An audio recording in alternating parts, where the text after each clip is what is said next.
Okay. ഇപ്പം നേരത്തെ എന്താ നമ്മൾ പറഞ്ഞുകൊണ്ടിരുന്നത്, കുറേ സ്റ്റോപ്പായിപ്പോയി, പോട്ടെ. ഓക്കെ. അപ്പോൾ ഞാൻ നമ്മുടെ വേർഡ് ഡ്രോപ്പ് ക്യാപ്പാണ് പറഞ്ഞുകൊണ്ടിരുന്നത്. അപ്പോൾ ഫസ്റ്റത്തെ ലെറ്ററിന് മാത്രം നമ്മുടെ ന്യൂസ് പേപ്പറിലൊക്കെ വരുന്ന കണക്ക് വലുതായിട്ട് കൊടുക്കാൻ പറ്റും. അത് എവിടെ കിടക്കുന്നതെന്നൊക്കെ പഠിച്ചു വയ്ക്കുക. ഡ്രോപ്പ് ക്യാപ്പ് ഇൻസേർട്ടിനകത്താണ് ഡ്രോപ്പ് ക്യാപ്പ് കിടക്കുന്നത്. നോക്കിയേ, ഡ്രോപ്പ് ക്യാപ്പ് അപ്പോൾ 3 വരികൾക്കായിട്ടാണ് ഒരു ക്യൂ എന്ന് പറയുന്ന ഒരൊറ്റ ലെറ്റർ 3 വേർഡ്സിനായിട്ട് ഒരുമിച്ച് കിട്ടിയല്ലേ. അപ്പോൾ ഇതാണ് ഡ്രോപ്പ് ക്യാപ്പിൻ്റെ ഡിഫോൾട്ട് ലൈൻസ് 3 എന്ന് പറയുന്നതായിരുന്നു. ഓക്കെ. പിന്നെ എന്താണ് മിനിമം, ഏറ്റവും നമുക്ക് സെറ്റ് ചെയ്യാൻ പറ്റും. 1നും കൊടുക്കാൻ പറ്റും, 10 വരെ കൊടുക്കാൻ പറ്റും. ഓക്കെ. പിന്നെ എന്താണ് 3 രീതിയിൽ നമുക്ക് സേവ് ചെയ്യാൻ പറ്റും. ഒന്നെന്ന് പറയുന്നത് ക്വിക്ക് ആക്സസ് ടൂൾ ബാറിനകത്ത് വെച്ച് സേവ് ചെയ്യാൻ പറ്റും. ഓക്കെ. ഒന്ന് ക്വിക്ക് ആക്സസ് ടൂൾ ബാർ, രണ്ടെന്ന് പറയുന്നത് എവിടെയാണ്, ഫയലിൽ സേവ് ചെയ്യാൻ പറ്റും. മൂന്നെന്ന് പറയുന്നത് ഏതാണ്, CTRL Ctrl+S വെച്ചിട്ട് സേവ് ചെയ്യാൻ പറ്റും. ഓക്കെ. പിന്നെ നമ്മുടെ കമാൻഡ് പ്രോംപ്റ്റ് ഉണ്ട്. കമാൻഡ് പ്രോംപ്റ്റ് എന്ന് വെച്ചാൽ കമാൻഡ് പ്രോംപ്റ്റ് വഴി നമുക്ക് സ്റ്റാർട്ട് ചെയ്യണമെങ്കിൽ, ഇപ്പോൾ സപ്പോസ് എന്താണ് വിൻഡോസ് 6 കൊടുത്തു കഴിഞ്ഞ് കമാൻഡ് വഴി, അല്ലെങ്കിൽ വിൻഡോസ് ഇതാണ് കമാൻഡ്, നോക്കട്ടെ അതിനകത്ത് വരുമോ നോക്കാം. winword.exe കിട്ടിയല്ലോ, കണ്ട. അപ്പം കമാൻഡ് പ്രോംപ്റ്റ് വഴി സ്റ്റാർട്ട് ചെയ്യാനായിട്ടുള്ള കോഡാണെന്ത്, winword.exe, വിൻഡോസ് word.exe. എന്ന് പറയുന്നത് എന്താണ്, എക്സിക്യൂട്ടബിൾ ഫയൽസ്, അതിൻ്റെ ഷോർട്ട് ഫോമാണ് exe എന്ന് പറയുന്നത്. കമ്പ്യൂട്ടറിൻ്റെ സോഫ്റ്റ്വെയറുകളുടെ എക്സ്റ്റൻഷനാണത്. ഓറിയൻറ്റേഷൻ 2 ടൈപ്പാണ് വരുന്നത്. പോർട്രേറ്റ് എന്ന് പറയുമ്പോൾ നമുക്ക് ഇങ്ങനെ വരുന്നതും, ലാൻഡ്സ്കേപ്പ് എന്ന് പറയുന്നത് ഇങ്ങനെ വരുന്നതുമാണ്. പോർട്രേറ്റും ലാൻഡ്സ്കേപ്പും ഡിഫോൾട്ടായിട്ട് നമ്മൾ വേർഡ് ഓപ്പൺ ചെയ്തപ്പോൾ ഇങ്ങനെ ആയിരുന്നു. ഡിഫോൾട്ട് ഇതാണ്. ഓക്കെ ആണല്ലോ. പിന്നെ ഫോണ്ട് സ്റ്റൈലിൻ്റെ ഡിഫോൾട്ട് നോക്കിയാൽ നമുക്ക് ഡിഫോൾട്ട് ഫോണ്ട് എന്ന് പറയുന്നത് കാലിബ്രിയാണ്. സൈസ് 11 ഇപ്പോഴത്തെ ഡിഫോൾട്ട് ഫോണ്ട് സൈസ്. മുമ്പ് എത്രയാണ്, മുമ്പ് ടൈംസ് ന്യൂ റോമനും 12 ആയിരുന്നു. ഇതുകൊണ്ടാണ് നമ്മളിപ്പോഴും കോളേജിലും സ്കൂളിലും ഒക്കെ പ്രോജക്റ്റ് ചെയ്യുമ്പോഴത്തേക്ക് അവരിപ്പോഴും പറയുന്നത് ഫോണ്ട് ടൈംസ് ന്യൂ റോമൻ വേണം, 12 സൈസ് വേണമെന്ന് പറയുന്നത് എന്തുകൊണ്ടാണ്? ഇതായിരുന്നു പണ്ടത്തെ 2003 വരെയുള്ള കാര്യമാണിത്. അന്നത്തെ 2007 തൊട്ട് മാറി. അവരിതിപ്പോഴും അറിഞ്ഞിട്ടില്ല. ഇപ്പോഴത്തത് കാലിബ്രിയാണ് ഡിഫോൾട്ട് സാധനം. ഓക്കെ. ഗ്രീൻ ലൈൻ എന്ന് പറയുന്നത് ഗ്രാമാറ്റിക്കൽ എറർ, റെഡ് ലൈൻ എന്ന് പറയുന്നത് സ്പെല്ലിംഗ് എറർ, ബ്ലൂ ലൈൻ എന്ന് പറയുന്നത് കോണ്ടെക്സ്റ്റുവൽ എററാണ്. ഇപ്പോൾ അവർക്ക് ഗ്രാമറിൻ്റെ ബോധമുണ്ട്. അപ്പോൾ ഈ വേർഡ് അവിടെ സ്യൂട്ടാവില്ല എന്ന് അവർക്ക് തോന്നിക്കഴിഞ്ഞാൽ അവർ ബ്ലൂ ലൈൻ ഇട്ട് തരും. അടുത്ത ഗട്ടർ മാറി ഞാൻ പറഞ്ഞില്ല. ഞാനിപ്പോൾ ഒരു വേർഡിൻ്റെ ഫയൽ എടുത്തിട്ട് എനിക്ക് പേപ്പർ മാക്സിമം ഏരിയ ടൈപ്പ് ചെയ്യണം എന്നുള്ള രീതിയിൽ ഞാൻ എന്താ മാർജിനൊന്ന് 0 ആക്കി ഞാൻ ഇവിടുന്നേ ടൈപ്പ് ചെയ്ത് വരിക. പക്ഷേ എന്നാലും പ്രിൻ്റ് എടുക്കുമ്പോഴത്തേക്ക് കുറച്ച് പേപ്പറിൻ്റെ ഉള്ളിലായിട്ടായിരിക്കും എനിക്ക് ഈ സാധനം കിട്ടുന്നത്. എന്തുകൊണ്ടാണ്? ഈ ഒരു മാർജിൻ ഓട്ടോമാറ്റിക്കായിട്ട് വരുന്നതാണ്. ഇതിനെ പറയുന്ന പേരാണ് ഗട്ടർ മാർജിൻ, അല്ലെങ്കിൽ പ്രിൻ്റ് ചെയ്യുമ്പോൾ വരുന്ന മാർജിനെ പറയുന്നതാണ് ഗട്ടർ മാർജിൻ. പിന്നെ ലെഫ്റ്റ് ഇത് രണ്ടായി നമുക്ക് ഓപ്ഷൻ നോക്കാം. മാർജിൻ്റെ ഡിഫോൾട്ട് സൈസ് പഴയതിനകത്തായിരുന്നു 1.25, ഇപ്പോൾ എത്രയാണ്, 1 ഇഞ്ചാണെന്ന് പറഞ്ഞാൽ ലെഫ്റ്റ് റൈറ്റ് നമുക്ക് എത്ര margin, 4 margin, left right bottom top, ഇതിനെല്ലാത്തിനും 1 ഇഞ്ചാണ് ഡിഫോൾട്ട് കിടക്കുന്നത്. ഇത് രണ്ടും എനിക്കറിയില്ല. അടുത്തത് ഫോണ്ട് സ്റ്റൈൽ നമ്മൾ നേരത്തെ ഫോണ്ട് സ്റ്റൈൽ സെറ്റ് ചെയ്തു. ഇപ്പോൾ സപ്പോസ് ഞാനൊരു ഫോണ്ട് എടുക്കുകയാണ്, എന്താണ് കാലിബ്രി അല്ല, വേറെ ചിലങ്ക എന്ന് പറയുന്നൊരു ഫോണ്ടാണ്. ചിലങ്കയ്ക്ക് എന്തൊക്കെ വെർഷനുണ്ട്? ചിലങ്കയ്ക്ക് റെഗുലർ വെർഷനുണ്ട്, ഇറ്റാലിക് വെർഷനുണ്ട്, ബോൾഡ് വെർഷനുണ്ട്, ബോൾഡ് ഇറ്റാലിക്. അങ്ങനെ ഇപ്പോൾ ഒരു ഫോണ്ട് ഫയൽ ഡൗൺലോഡ് ചെയ്താൽ ഇതിനകത്ത് ഒരു ഫോണ്ടിൻ്റെ നമുക്ക് ഫയൽ ഡൗൺലോഡ് ചെയ്യാൻ പറ്റും. അപ്പോൾ അതിനകത്ത് ഇത്രയും വെർഷൻസ് അവൈലബിൾ ആയിരിക്കും. ഡിഫോൾട്ടായിട്ട് ഇതൊക്കെ ഇപ്പോൾ എല്ലാത്തിലും വരുന്നതാണ്. മാക്രോസിൻ്റെ കാര്യം ഞാൻ പറഞ്ഞു. എന്താണ് മാക്രോസ് എവിടെയാണ് കിടക്കുന്നതെന്നൊന്ന് ജസ്റ്റ് നോക്കിയേക്കാം നമുക്കല്ലേ. മാക്രോസ് എന്ന് അറിഞ്ഞിരിക്കാം. മാക്രോസ് കിടക്കുന്നത് ഇൻസേർട്ടിനകത്തല്ല. മാക്രോസ് പേജ് ലേഔട്ടിനകത്തും അല്ല, റഫറൻസിലല്ല, റിവ്യൂവിലാണോ, വ്യൂവിലാണ് മാക്രോസ് കിടക്കുന്നത്. മാക്രോസിനകത്ത് റെക്കോർഡ് മാക്രോ ഓണാക്കി നമ്മളിവിടെ ചെയ്യുന്ന പരിപാടികളൊക്കെ എന്താണെന്ന് വെച്ച് കഴിഞ്ഞാൽ ചെയ്യാം. എന്നിട്ട് മാക്രോ സ്റ്റോപ്പ് ചെയ്തിട്ട് അത് പ്ലേ ചെയ്ത് കഴിഞ്ഞാൽ നമ്മൾ ഈ ചെയ്തതൊക്കെ വീണ്ടും ഒന്നുകൂടെ റിപ്പീറ്റ് ചെയ്യും. എത്ര തവണ വേണമെങ്കിലും നമുക്ക് റിപ്പീറ്റ് ചെയ്യാം. ഓക്കെ, അല്ലെങ്കിൽ എന്തായാലും ഒരു കാര്യം ഒന്നിലധികം തവണ ചെയ്യാൻ വേണ്ടി ഉപയോഗിക്കുന്നതാണ് മാക്രോസ് എന്ന് പറയുന്നത്. അതിൻ്റെ മാക്രോസ് എന്ന് പറയുമ്പോൾ നമ്മൾ ഈ ചെയ്യുന്ന കാര്യങ്ങൾ ഇവർ തന്നെ കോഡായിട്ട് സൂക്ഷിക്കും. ഒരു കോഡായിട്ട് ഇത് ഏത് ലാംഗ്വേജാണെന്ന് നോക്കുക, വിഷ്വൽ ബേസിക് എന്ന് പറയുന്ന ലാംഗ്വേജിൽ അവർ തന്നെ ഒരു കോഡ് ഉണ്ടാക്കും.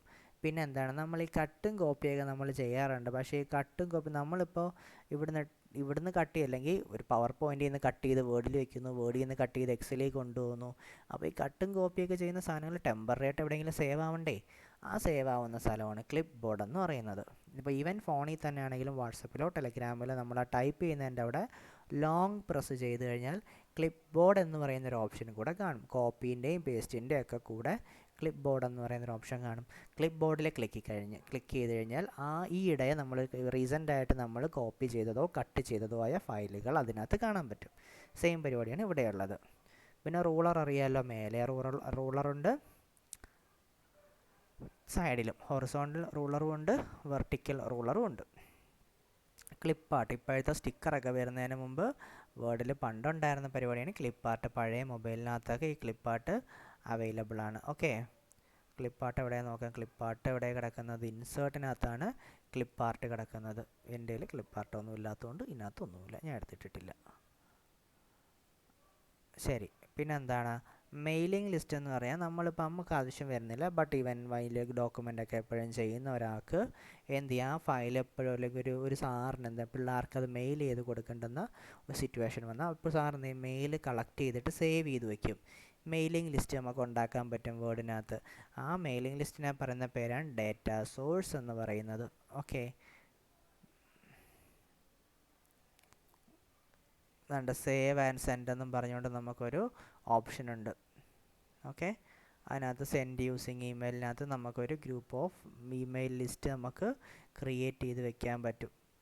അടുത്ത എന്താണ്, പേജ് സൈസ് എന്ന് നമുക്ക് പല ടൈപ്പ് പേജ് സൈസസ് ഉണ്ട്. Letter, tabloid, legal, executive, A3, A4 എന്നൊക്കെ പറയുന്ന പല ടൈപ്പ് പേപ്പർ സൈസസ് അവൈലബിൾ ആണ് മൈക്രോസോഫ്റ്റ് വേർഡിൽ. ഡിഫോൾട്ടായിട്ട് നമുക്ക് വരുന്നത് പണ്ടും ഇപ്പോഴും കിടക്കുന്നതാണ് ലെറ്റർ എന്ന് പറയുന്ന ഒരു സൈസിലാണ് കിടക്കുന്നത്. ലെറ്ററിൻ്റെ സൈസ് എന്ന് പറയുന്നത് 8.5 × 11 ഇഞ്ച്, 11 വീതിയും പക്ഷേ എന്താണ് ഹൈറ്റും 8.5 വിഡ്ത്തുമാണ് അതിനകത്ത് വരുന്നത്. ഓക്കെ, പിന്നെ ബൈ ഡിഫോൾട്ട് ഞാനൊന്നും സേവ് ചെയ്തിട്ടില്ല എന്നുണ്ടെങ്കിൽ document 1 എന്നും പറഞ്ഞായിരിക്കും ആ പേര് വരുന്നത്. ഓക്കെ, നമ്മുടെ ഫയൽ എവിടെ? ഞാൻ സേവ് ചെയ്യാത്തൊരു ഫയലുണ്ടല്ലോ, ഇതേ കിടക്കുന്നു, document 1 എന്നും പറഞ്ഞ് തന്നെയാണ്. അപ്പോൾ അതിൻ്റെ പേര് സഹിതം ക്വസ്റ്റ്യൻ ചോദിക്കാൻ സാധ്യത ഉള്ളതാണ് കേട്ടോ. ഓക്കെ, വേർഡ് കൗണ്ടാണ്. നമ്മൾ ഒരു പേജിൽ കയറി കഴിഞ്ഞാൽ അത് എത്ര വേർഡുണ്ട് കാര്യങ്ങളൊക്കെ ഉണ്ടെന്ന് നമുക്ക് വേർഡ് കൗണ്ട് എടുക്കാൻ പറ്റും. കണ്ട് ഷോർട്ട് കട്ടൊക്കെ പഠിക്കണം. Ctrl+Shift+G ആണ് വേർഡ് കൗണ്ടിൻ്റെ ഷോർട്ട് കട്ട്. Ctrl+Shift+G. അതിനകത്ത് എന്തൊക്കെയാണ് നമ്പർ ഓഫ് പേജ്, എത്ര പേജ് ഉണ്ട്, ഇതിനകത്ത് എത്ര പേജ് സാധനങ്ങളുണ്ട്, എത്ര വേർഡ്സ് ഉണ്ട്, എത്ര ക്യാരക്ടേഴ്സ് ഉണ്ട്, സ്പേസ് ഇല്ലാണ്ടും സ്പേസും ചേർത്ത് അവർ പറയാറുണ്ട്. എത്ര പാരഗ്രാഫ്, എത്ര ലൈൻസ് എന്നൊക്കെ ഒരു വേർഡ് കൗണ്ടിൽ നമുക്കൊരു ഡീറ്റെയിൽഡ് റിപ്പോർട്ട് കിട്ടും. കേസിൻ്റെ കാര്യം ഞാൻ പറഞ്ഞില്ല, എത്ര കേസ് ഉണ്ടെന്ന് നോക്കിയേ. സെൻറ്റൻസ് കേസ് എന്ന് പറഞ്ഞാൽ ഞാനിപ്പോൾ ഒരു പാരഗ്രാഫ് സെലക്ട് ചെയ്തിട്ട് നമുക്ക് നോക്കുന്നുണ്ട്. സെൻറ്റൻസ് കേസ് കൊടുത്തു കഴിഞ്ഞാൽ എന്താ സംഭവിക്കുന്നത്, ഇതിൻ്റെ ഇതൊന്ന് മാറ്റാനായിട്ട് എന്താ വഴി നോക്കട്ടെ. ഡ്രോപ്പ് ക്യാപ്പിനാണ്. ഓക്കെ, അപ്പോൾ ഇതെന്ന് പറയുമ്പോൾ എന്താണ്, സെൻറ്റൻസ് കേസിൽ ഞാൻ കൊടുത്തു കഴിഞ്ഞാൽ കേസ് എവിടെ കിടപ്പെടുന്നതാണോ, സെൻറ്റൻസ് കേസിൽ കൊടുത്തു കഴിഞ്ഞാൽ ഫസ്റ്റത്തത് കുത്ത്. ഓക്കെ, സെൻറ്റൻസ് കേസിൽ ഞാൻ കൊടുത്തു കഴിഞ്ഞാൽ നമ്മുടെ ഇപ്പോൾ എങ്ങനെയാണോ നമ്മൾ ടൈപ്പ് ചെയ്തത് അതുപോലൊക്കെ തന്നെ കിട്ടിക്കോളും. ഓക്കെ, ഇത് മൊത്തം ഗ്രാമർ മിസ്റ്റേക്ക് ആയതുകൊണ്ടാണ് പച്ച ലൈനിട്ട് തന്നിരിക്കുന്നത്. അടുത്തത് ലോവർ കേസ് കൊടുത്ത് എന്താ സംഭവിക്കുന്നത്, ഇതെല്ലാം എന്താവും, സ്മോൾ ലെറ്ററായിട്ട് മാറും. എല്ലാം സ്മോൾ ലെറ്റർ ആയില്ലേ. അപ്പർ കേസ് കൊടുത്തു കഴിഞ്ഞാൽ എന്താണ്, എല്ലാം ക്യാപിറ്റൽ ലെറ്ററായിട്ട് മാറും. പിന്നെ എന്താണ്, ക്യാപിറ്റലൈസ് ഈച്ച് വേർഡ് കൊടുത്തു കഴിഞ്ഞാൽ ആദ്യത്തെ എല്ലാ വേർഡിൻ്റെയും ഫസ്റ്റത്തത് ക്യാപിറ്റൽ. ടോഗിൾ എന്ന് പറയുമ്പോഴത്തേക്ക് റിപ്പീറ്റ്, ആദ്യത്തെ സ്മാൾ ബാക്കിയെല്ലാം ക്യാപിറ്റൽ. ഓക്കെ, സെൻറ്റൻസ് കേസ് എന്ന് പറയുമ്പോഴത്തേക്ക് ആ സെൻറ്റൻസിൻ്റെ ഫസ്റ്റത്തത് നമ്മൾ സാധാരണ നമ്മളൊരു സെൻറ്റൻസ് എഴുതുന്ന പോലെ, ഇതാണ് സെൻറ്റൻസ് കേസ്. ഓക്കെ,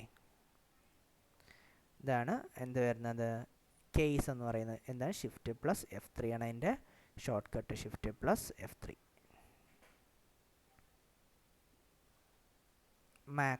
മാക്രോസിൻ്റെ കാര്യം ഒന്ന് നോക്കിയേ. ഒരു സ്മോൾ പ്രോഗ്രാംസ് ഓട്ടോമേറ്റ് ചെയ്യാൻ വേണ്ടിയിട്ട്, ഒന്നിലധികം തവണ നമുക്ക് റിപ്പീറ്റ് ചെയ്ത് ചെയ്യാൻ വേണ്ടിയിട്ട് വ്യൂവിനകത്താണ് മാക്രോസ് കിടക്കുന്നത്. ഓക്കെ, അതിനകത്ത് വിഷ്വൽ ബേസിക് വെച്ചിട്ടാണ് അവർ സെറ്റ് ചെയ്യുന്നത്. വിഷ്വൽ ബേസിക് എന്ന് പറയുന്നൊരു ലാംഗ്വേജാണ്. ഫോർമാറ്റ് പെയിൻറ്ററിൻ്റെ യൂസ് എന്താണ്, ഒരു വേർഡിന് കൊടുത്തിരിക്കുന്ന ഫീച്ചേഴ്സ്. അപ്പോൾ ഞാൻ ആക്സസ് എന്ന് പറയുന്ന സാധനത്തിന് ബോൾഡ് ചെയ്തു, ഇറ്റാലിക് ചെയ്തു, അണ്ടർലൈൻ ചെയ്തു, കളർ ഞാൻ നീല കൊടുത്തു. ഇതേ പരിപാടി എനിക്ക് ടൂൾ ബാറിൽ കൊടുക്കണമെങ്കിൽ ഞാൻ എന്ത് ചെയ്യും, ഞാൻ ആക്സസ് സെലക്ട് ചെയ്യുന്നു. ഫോർമാറ്റ് പെയിൻറ്റർ എവിടെയാണ്, ക്ലിപ്പ് ബോർഡിനകത്താണ് ഫോർമാറ്റ് പെയിൻറ്റർ കിടക്കുന്നത്. എന്നിട്ട് ടൂൾ ബാറിന് കൊടുത്ത് സെലക്ട് ആയില്ലേ പുല്ലിപ്പോട്ട്. അപ്പോൾ ഇത്രയും സെലക്ട് ചെയ്ത് ഇതിന് അതേ പ്രോപ്പർട്ടി അപ്ലൈ ആവും. ഞാനത് റിപ്പീറ്റ് ചെയ്ത് ചെയ്യേണ്ടുന്ന ആവശ്യമില്ല. വീണ്ടും എനിക്ക് ഇതേ പ്രോപ്പർട്ടി എനിക്ക് എന്ത് ചെയ്യാം, ഞാനിവിടെ എല്ലാവർക്കും ഞാൻ കൊടുക്കാൻ പറ്റും, എല്ലാവർക്കും കിട്ടും. ഓക്കെ, ഞാൻ ഓരോ തവണയും ബോൾഡ് ഇറ്റാലിക്ക് കൊടുക്കേണ്ട ആവശ്യമില്ല. ഇതാണ് ഫോർമാറ്റ് പെയിൻറ്ററിൻ്റെ ഉപയോഗം. ഓക്കെ, പിന്നെന്താ വരുന്നത്, പ്രിൻ്റ് ലേഔട്ട്. അത്രയാണ് 5 വ്യൂസാണ് നമുക്കുള്ളത്. ഞാൻ പറഞ്ഞു 5 എണ്ണം ഉണ്ടെന്ന് ആദ്യമേ ഞാൻ പറഞ്ഞുകൊണ്ടിരിക്കുക അല്ലേ.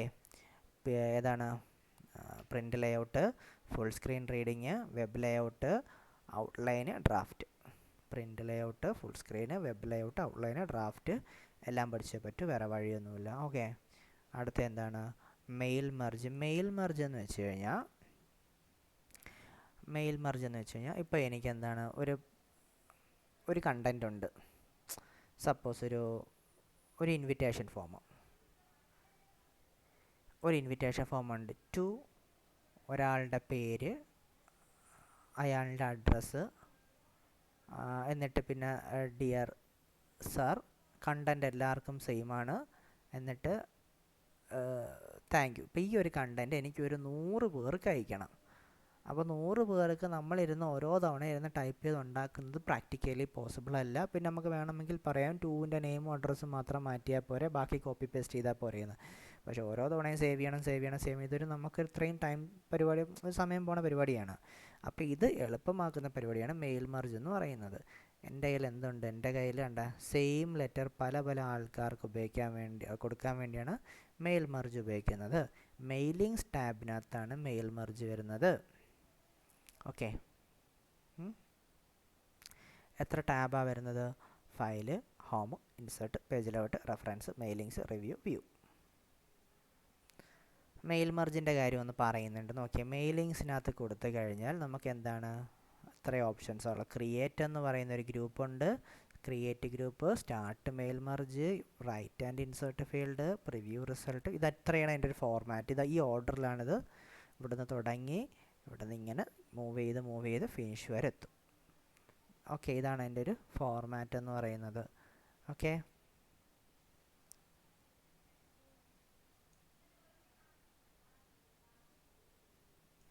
അതിൻ്റെ പ്രോസസ്സ് എക്സ്പ്ലെയിൻ ചെയ്യുന്നത് നോക്കിയാൽ ആദ്യം എന്ത് ചെയ്യും, സ്റ്റാർട്ട് മെയിൽ മെർജിൽ ഇമെയിൽ മെസ്സേജസ് ഞാൻ സെലക്ട് ചെയ്യുന്നു. ഇമെയിൽ മെസ്സേജ് സെലക്ട് ചെയ്യുന്നു. എന്നിട്ട് നമുക്ക് വേണ്ടി വരുമെന്ന് എനിക്ക് തോന്നുന്നില്ല, എനിക്കറിയാം, നോക്കട്ടെ ഏതാ.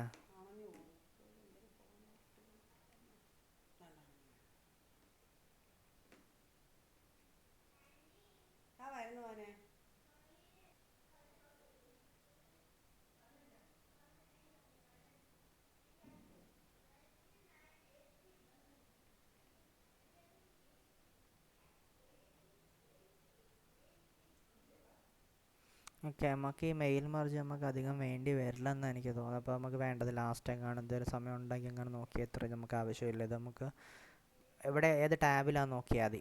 ഏത് ടാബിലാണ് വരുന്നത്, മെയിലിങ്സ് ടാബിനകത്താണ് വരുന്നത്. ഓക്കെ, എന്തിനാണ് ഉപയോഗിക്കുന്നത് നോക്കിയാൽ ഒരേ ലെറ്റർ പല ആൾക്കാർക്ക് പല അഡ്രസ്സിൽ കൊടുക്കാൻ വേണ്ടിയിട്ടാണ്. അപ്പോൾ ബൾക്കായിട്ട് ഇത് അയക്കും. ഓക്കെ, നമ്മൾ ഇവിടെ നിന്ന് അയക്കേണ്ട, സെറ്റ് ചെയ്ത് കൊടുത്തു കഴിഞ്ഞാൽ ഓട്ടോമാറ്റിക്കായിട്ട്